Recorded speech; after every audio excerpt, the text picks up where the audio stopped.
Our subject today is great faith, and it's entitled Just Say the Word.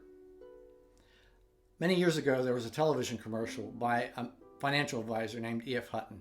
They'd fill a gigantic room with people, and as soon as E.F. Hutton would speak, they'd all become quiet and lean in to see what he had to say, because they found his words really important.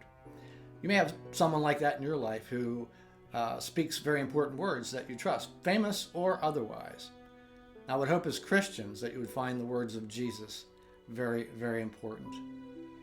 But it's not just his words that we value, but the real question becomes, do we trust what he says, that we know it will come to pass and that it's really true? And that word trust is equivalent to our word faith in the Bible. They're one and the same. So here we have this scene in Matthew chapter 8.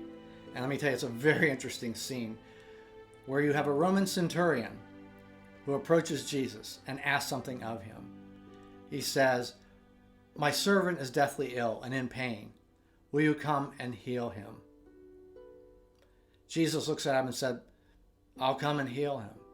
And then the centurion pauses and says something that really belies the fact that he trusts what Jesus has to say implicitly.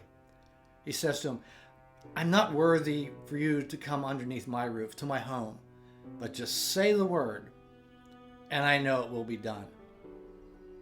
Well, Jesus marveled at this. As a matter of fact, he makes the dramatic statement that we find in the scripture where he says, "In all of Israel I've not found such great faith."